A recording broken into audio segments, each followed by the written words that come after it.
Yeah, thank you, Jessica. I'm Done Kizigenza. This is the song called OYA.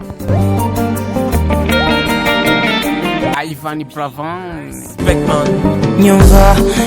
Please tell me if you know that. About love, I love you. Let's remind you, baby. You know that we never forget it.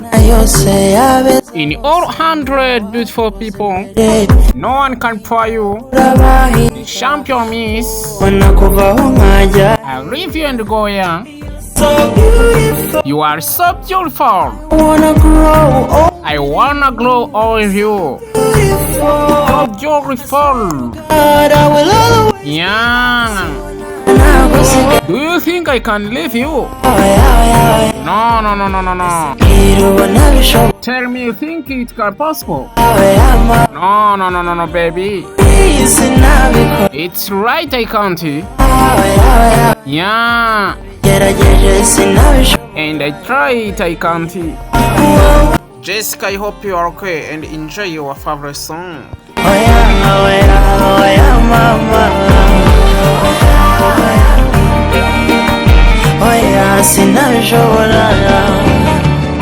Hello baby. Hello baby. I wanna call you all. Sing that you all need. Don't you walk away. Don't walk away. In the world to me. Because you mean what to me. Tuzarambana. We will live together and get married.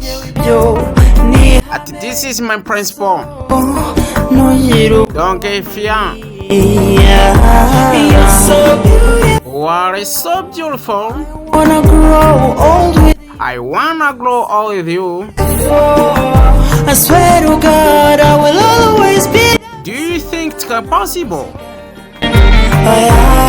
No. Do you see it's possible? It's right, I can't. No.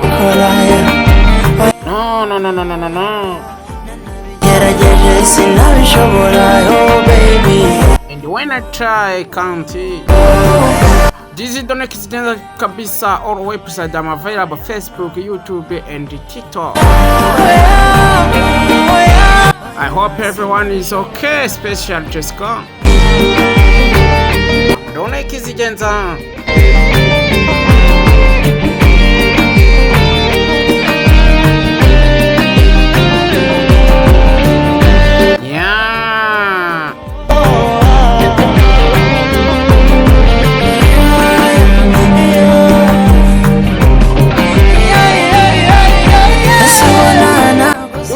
I can leave you.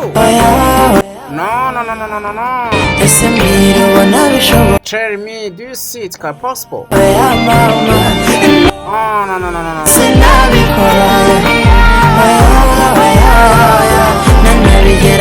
Thank you, Bravan, for giving us this nice song. No.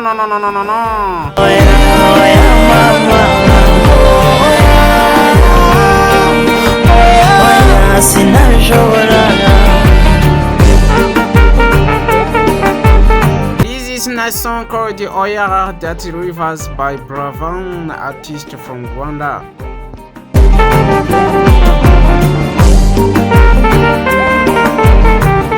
Follow me TikTok, Instagram, Facebook, and Done Kizigenza.